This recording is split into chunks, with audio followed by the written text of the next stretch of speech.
Dieter, Yes, economic regulation? if I may just add that we do have some experiences here with regulated systems. I look to Paul and to the UK, where that system has been implemented a couple of years before.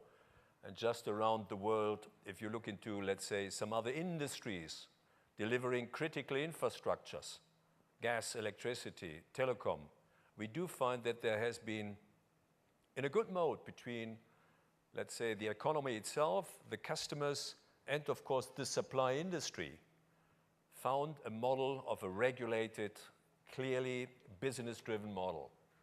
And for what reason should an ANSP, as being a critical infrastructure as well, should not follow that rules of other industries as well? Of course, as Mark said, we do have to follow safety and capacity. But it's driven not only by demand, and like Jeff said, we do still have the feeling it's a fragile system. Do we really know what will happen during the next winter and summer season 2010? We are discussing about a presentation by the lady from Boeing within the next 20 years. Yes, it comes up. Whether it starts 2011 or 2012, nobody knows.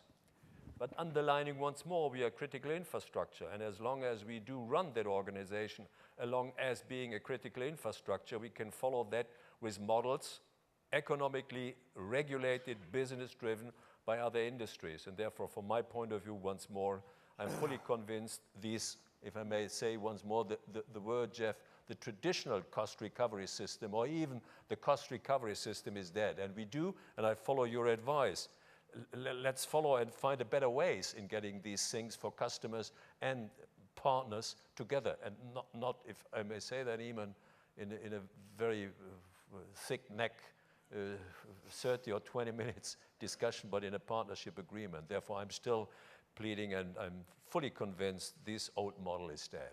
Mm-hmm.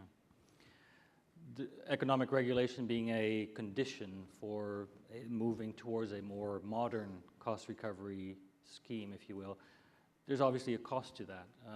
How does IATA see that, and are the airlines willing to pay for it? Well, I think you will have heard us refer to many regulators as phantom regulators.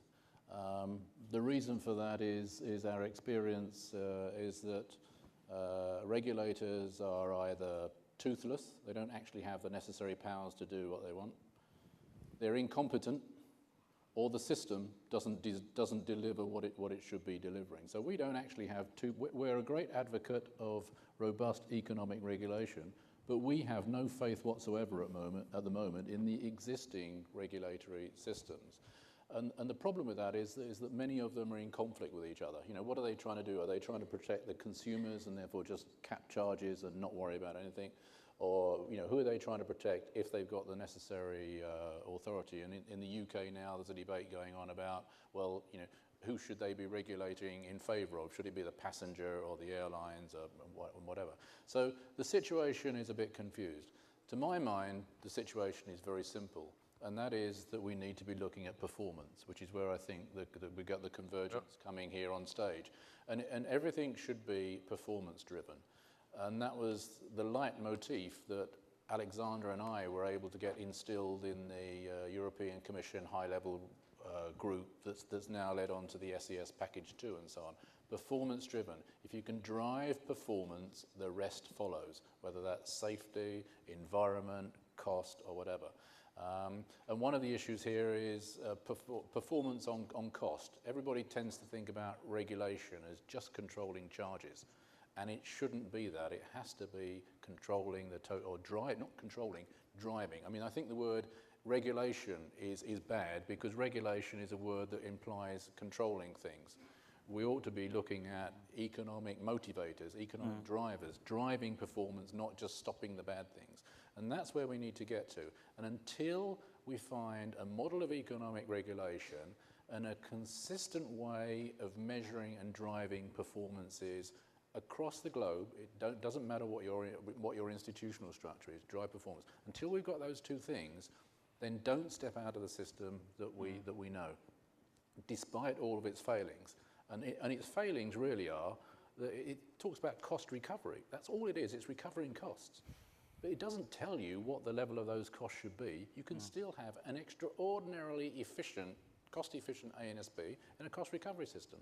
So again, that's why I was saying cost recovery is not dead. Much as I'd like to kill it, it's not dead.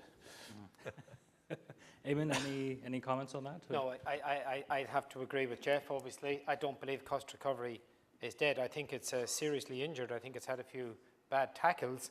But I think that the key thing, I think, is this whole idea of a performance-based organisation. And I think that within the framework of cost recovery, we've got to move towards performance-based organisations. I don't think there's a great disagreement between what Dieter and Mark and what we're saying. But what we're saying is just at this point in time, where you look at the motion, it's not dead. It's injured, but it's actually not dead. And I think I'd say two things.